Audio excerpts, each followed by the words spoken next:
Yeah,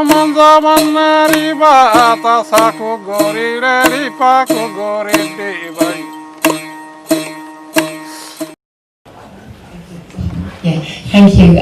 Thanks very much for showing the film and allowing us to see it. What I'd like to know is two things really, I suppose. Why was the film made? I mean, I know that sounds like there's a logical answer to it, but why this type of film and this structure of film? And also, as it's being made, who were the audience? Who was it planned for as an audience? Thanks.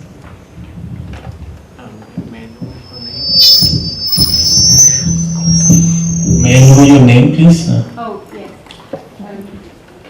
Tracy Skelton, and I'm from the Department of Geography. Thank you. Thank you, Tracy, for asking this very interesting question, because I've been often not asked about this kind of questions, so it really provokes me. This film was made with the tribals and for the tribals, so my audience were not you. It's 8 years after you are seeing this film. I was not showing this into any film festival. I've never been into any film festival. My brother, who is a film scholar, he studied in Film School of India, which is one of the elite film school of India, Film Institute of India. Those who know in India that how difficult it is to get into these elite institutions, where only 7 people get in out of a billion population. And he was studying, and I was studying my computers, and I was doing night schools and teaching my tribals. That boy who was singing there, we were going into, in summer vacations, we used to have night schools and teach maths and other things. He has never been to any college. The one who said your sheer knowledge has drowned your sense of reasoning. It's another kind of, we had 256 hours of footage, and over 6 years we have been actually sharing this footage with the communities. We were showing this film. It was like a continuous documentary. That was my brother's idea. He saw similar things happening in liberation theology in South America, so he has seen those Solanas and all those films, and it was a collaboration. And I was also collaborating with an anthropologist, Felix Badl, with whom I have written a book. And I was collaborating with so many other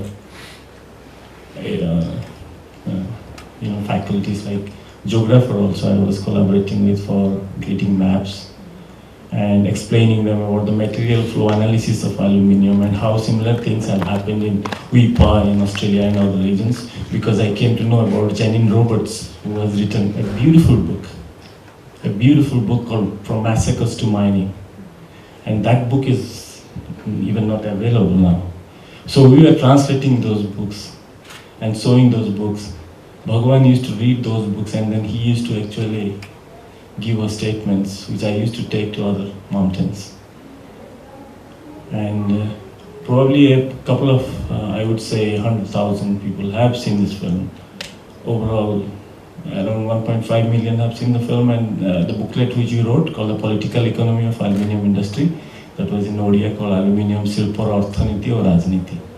So that talked about everything, and the film and the writing and taking the oral history and meeting that Salu Maji, where I begin the film with, that was shot in 2001. And the last part of the film which we saw, Where Will We Go, that was just before we started to edit.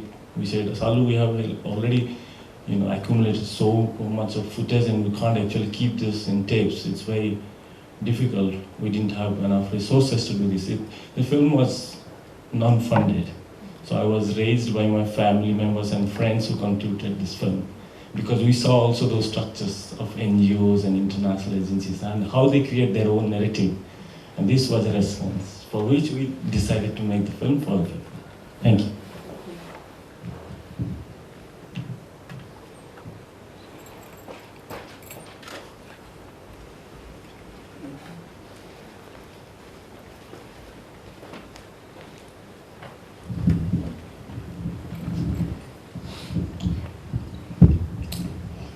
Thank you very much for this very insightful documentary.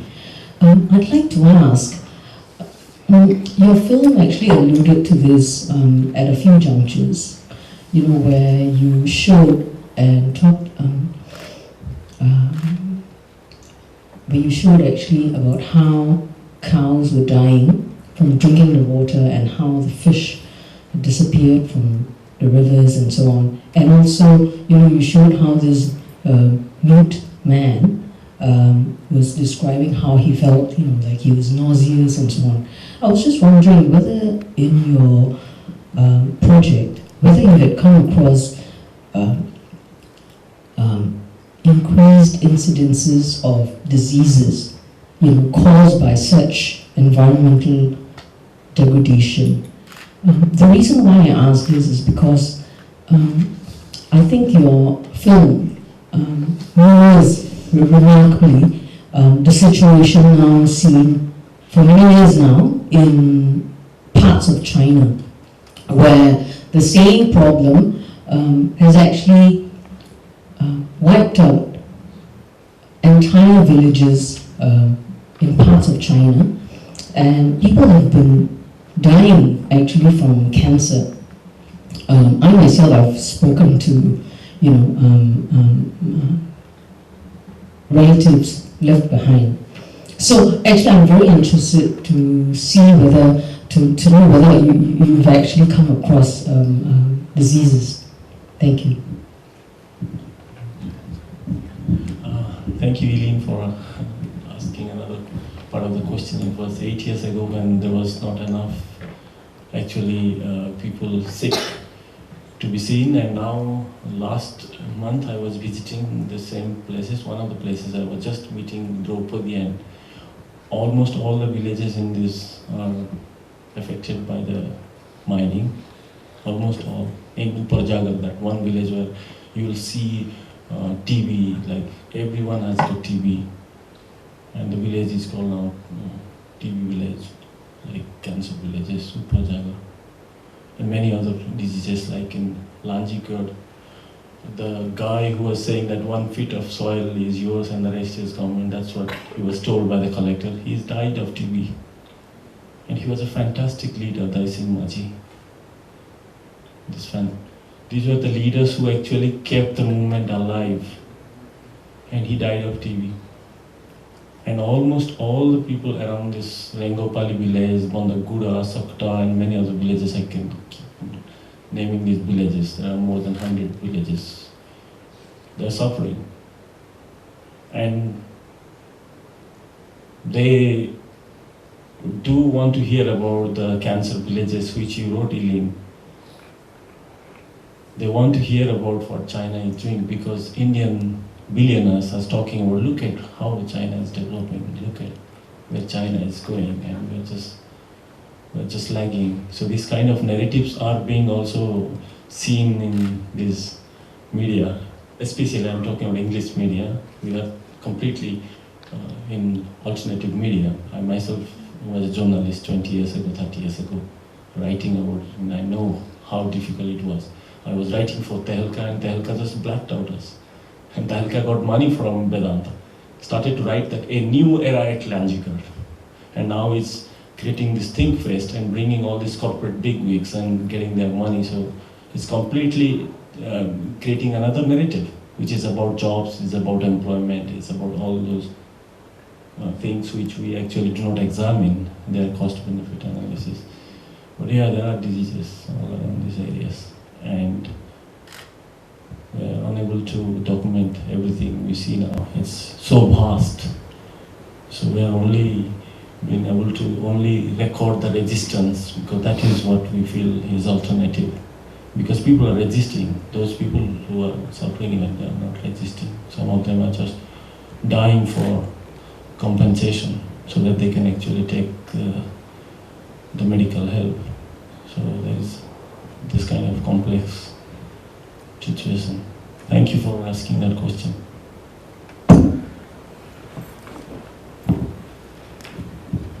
Hi, sorry. My name is Joey, and I'm an undergraduate in the geography department.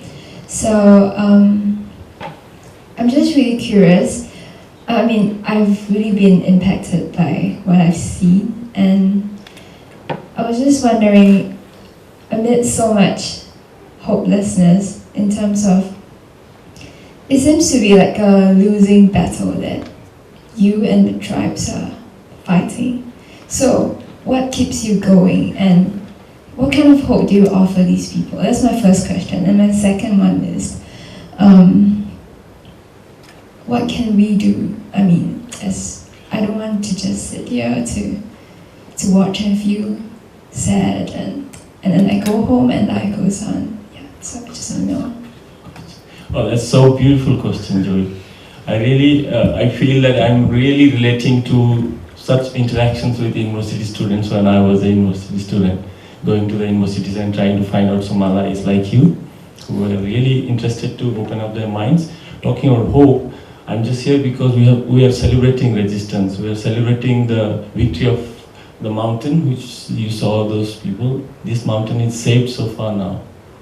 There's a historical referendum that took place after 10 years of our struggle in the Supreme Court, and we were lucky enough to have a good judge. After 10 years of our battle, one of the Supreme Court Chief Justice of India was a shareholder of this company, so we lost the battle in 2008, and then we again put another application, interlocutory application, and we tried to convince the court that you have never hurt the people. How can you actually pass a judgment about a mountain which is inhabited by people? People are not visible here. And we had a fantastic lawyer, Sanjay Parikh, who never asked us for any resources. We had a very beautiful judge who, on the day he retired, he passed a judgment because he knew the powers he's fighting against. And he passed a judgment, and that judgment was to just talk to the people, get a referendum around this mountain, why their rights have been not heard, why their customary rights, their rights we say have under Forest Rights Act 2006 have not been heard. Very simple. And the referendum took place between 2 months, from July around 16 to August 19. And in all the villages, you won't believe, in every village, everybody wanted to say, because the government has come to them for the first time. And what narratives you hear, it's all documented now. Every village, everyone, whatever they have said, it's documented. Fantastic. This mountain is saved, and it's with the Ministry of Environment and Forest, all these narratives. So you will hear in coming weeks, maybe tomorrow, who knows, because now the government wants to take credit that they have saved the mountain. And there is election nearby, so there is another narrative which is going to replace all these narratives. All those NGOs who have been bought by this company are also bringing their own narrative. So it's a very complex mixture of where we feel that the resistance has given such beautiful scope for us to share with you that there are only few people who actually stick to the ground for 20 years. And that's because of that we are winning this battle. And you said, what can we do? Just by being here, thank you very much for coming to the screening, because I'm speaking from my heart to you. That if you put your 100%, you will not be disappointed with life. Whatever you do in your life, just love what you do and do what you love. You will definitely feel that's what is the microcosm of the planet where we are. You won't feel you are lonely in this planet. You won't feel all those values which have not been monetized. There are many values which can't be quantified in terms of money. They are non-crematist values. And we have to bring those values, the value of biodiversity, which can't be quantified in cost-benefit analysis or by the neoclassical economics. And that's where I feel hope. Thank you for inciting me to reply this to you. Thank you.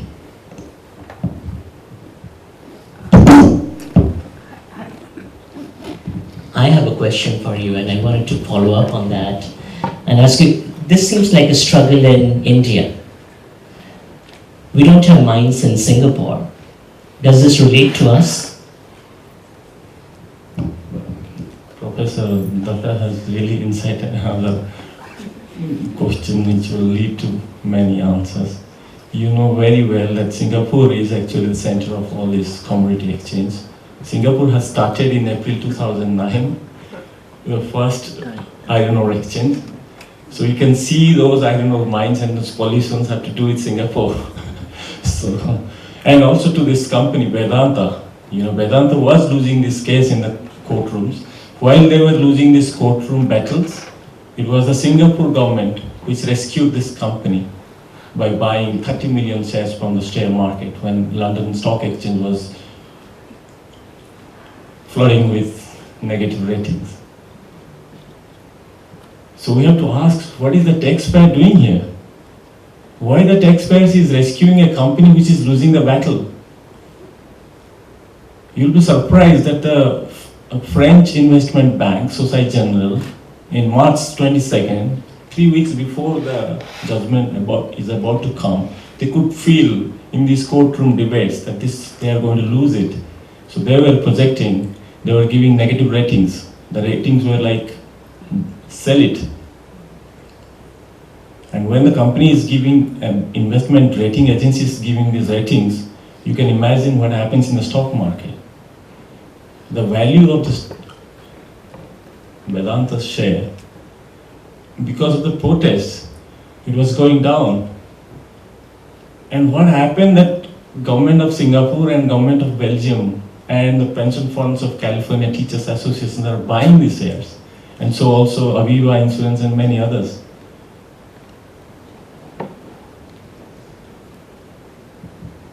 So this is what we call the butterfly effect of capitalism. A sensitive dependence on initial conditions is trying to pounce upon the weaker states, pounce upon those vulnerable places where capitalism is trying to rescue itself. And this is exactly what has happened. All those tracker funds and pension funds are rescuing this company now. The finance minister of India was a shareholder of this company. And his wife was a lawyer for this company. And he was on the board of this company. The day he became finance minister, he resigned. You have the Supreme Court Chief Justice, a finance minister, and a former Home Secretary on the board, US Ambassador, British Ambassador on its board. So you can see what kind of forces they were associated with. So no wonder why countries like Singapore, Belgium, and many other European countries are buying shares. Does that answer you? Hi, my name is Liberty and I'm a PhD student from the Political Science Department. I want to thank you for making this documentary, and I guess I just want, I have a couple of comments and a couple of questions. I think the story is actually, it looks like it's a specific local story, but it is a global story. It's very, I mean, I had the chance to work with the making of a documentary in the Philippines, and it's the same story of indigenous peoples in the island of Mindoro having to fight Norwegian mining companies, Canadian mining companies. It's the same story, it's the same techniques that they do, and I'm wondering, do they have like an annual convention and they talk to each other? What do we do? You know, it's I think you really did a good job of representing this kind of an existential dread almost in the movie, of this idea that the enemy is not something that can be seen, or it's like it's coming from everywhere, right? and then the name of the companies change. You have the Saudi Development Fund, you have these, and these people are just, I think you communicate the difficulty of them having to, I guess, sort of process this feeling of dread, like, how are we going to do it? And then you balance it with these scenes of protests and them organizing and acting on this perceived threat. I guess my question for you would be, in your travels, and you said so many people have seen this movie, have you met filmmakers like you who have made films that are similar? And my second question is, have you been, this is, you're fighting, I guess, people who have resources, and I'm sure you have had, have you had like death threats or something like that? So, death threats, have you been threatened? Have people tried to buy you off? So, that's... Yeah, thank you, Rebecca, for asking another interesting question. How to respond to you? I know a lot of Philippine activists who actually joined me in London protest. And talking about filmmakers, actually one filmmaker from Space Hijackers. Her name is Leah Borromeo. She's a wonderful filmmaker. She makes wonderful films. Recently, she actually tried to send a drone into the Syrian embassy and filming it and dropping pamphlets. And she's working with the mining mafias who are trying to invade Philippines. So we have collaborations. I have another, actually, RJ. She is also from Philippines. She is a cameraman. She takes photographs. And talking about filmmakers in India,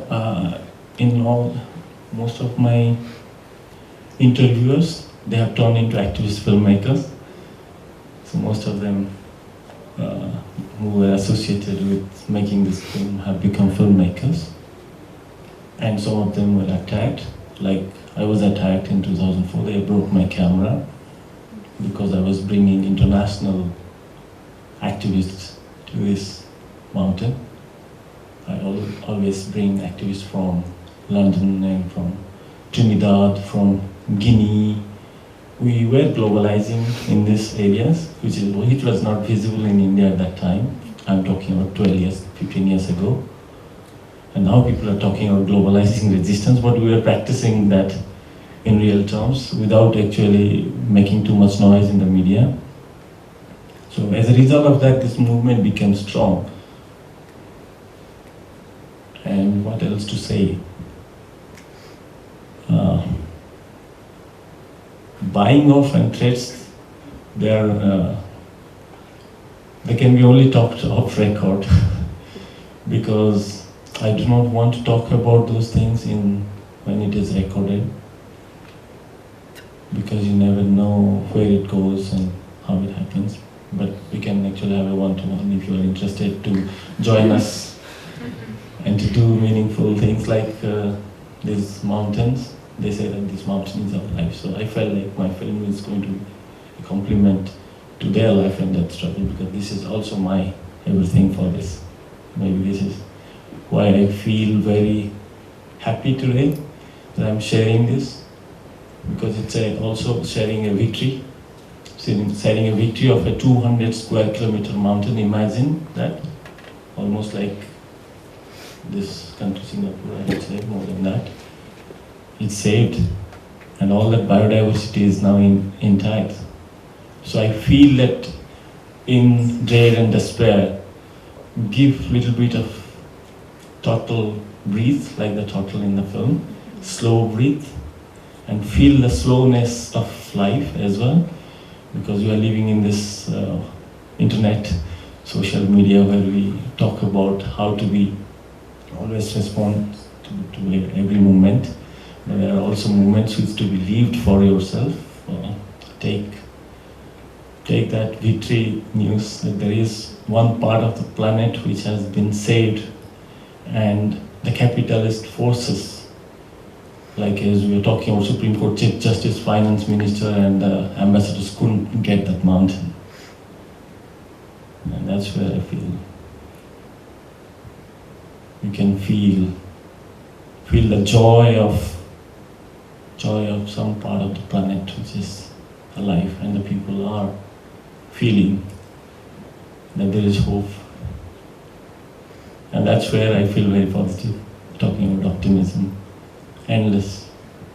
But that's the only way. Thank you. We have time for one last question.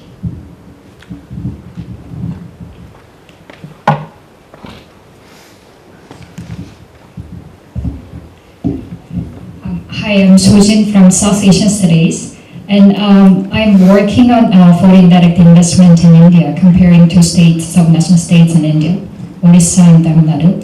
So your story is very familiar to me, and this narrative is very similar to other activists, right? But I can say this is just one part of the entire large-scale investment stories, right? State government has different story, right? And also industrialist has their own narrative. I wonder, my first question is about your concept or your idea about social justice. You mentioned about it, right? So I guess your message is not towards just this Adivasis and Neangi, right? You are not making this film for maybe protecting the livelihood of Dungriya Kund, right? So what is your message? So do you oppose to, are you opposing to Vedanta or all multinational corporations in the mining sector? Or do you oppose to entire large scale investment project in India? And my second question is about, comes from an institutionalist perspective. So as far as I know, Orissa government has set up R&I policy, right, in 2006. Do you know that? And if that, what do you think? Is that kind of institutional setting helping people there in Orissa? Thank you. You have provoked me like anything. First of all, I want to tell you about your ignorance about protecting the livelihood of Dongriya Khons. You are taking agency out of the mountain to talk about the Dongriya Khons, that we are actually not interested in protecting the livelihood and just saving the mountain or kicking out FDIs. These narratives are actually the narratives of the existing structures that we are fighting about, the structures of violence that we are talking about. You are talking about resettlement and rehabilitation of 2006 bill, yes. That happened just after the killing of this massacre of those Adivasis. Because that was the state's response to the massacres. Because it was creating such bad reputation. And that was the reputational risk of the foreign direct investment for which the state has to respond. So they were not actually coming from a very benevolent, passionate welfare state. So let me make it very clear, there is a battle here. And there are a battle of narratives. And we know that those people who have got power, they will always create their own narratives.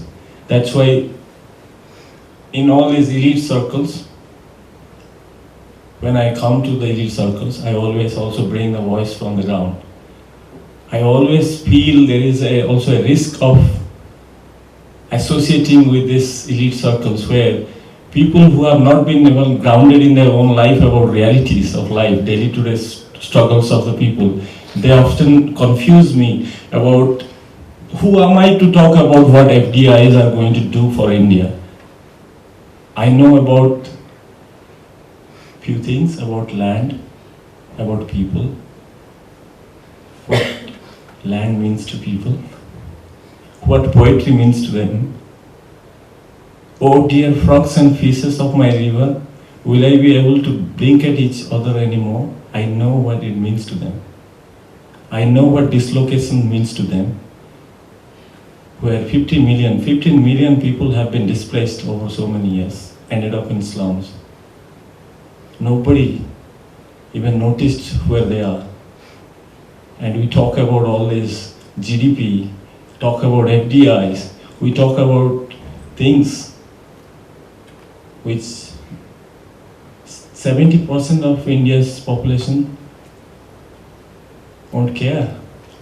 So who am I to actually talk about this?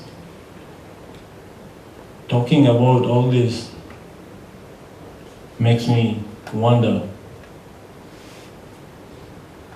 that what is that language that can preempt this kind of assault? There is a war against people. If you look at the biophysical reality of India, India's per capita available land is 2.1 hectare. It's 30% already exceeded. We need 2.7 hectares to just have a decent life. We need to have a different economics, which is not neoclassical. It should be ecological, because that's the only hope. And talking about figures and all those things that Vedanta has tried. Vedanta has tried to talk about creating values in India. Most of its annual reports were about creating values. And what kind of values that we are talking about? The values that can actually dominate the other values. Talking about FDIs, India has produced a report recently placed in the parliament called Unlocking the Potential.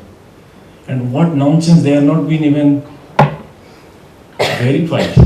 They are not been even placed before the people. They are all for profit. So if you have worked with Orissa and Tamil Nadu, you must have seen all the narratives of POSCO and all those places. And all those Vittlevine people and all those children who came into the street in the hot sun, sand bed, children lying in the hot sand in the middle of the sun, fighting for their land.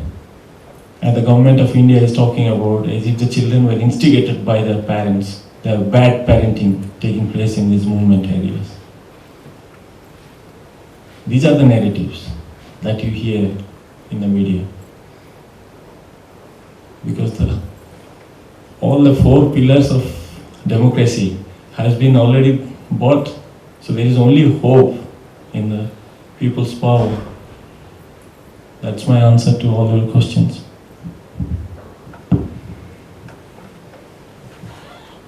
Thank you so much for spending your evening with us. I'm sorry we don't have more time for questions, but I'm sure if you have any particular questions that you still have, that Mr. Samarendra Das would be happy to talk with you about that. We would like to present Mr. Samarendra Das with a small token of our gratitude for his time with us at NUS with his workshop and the screening tonight. So please join me in thanking Mr. Samarendra Das for spending the evening with us tonight.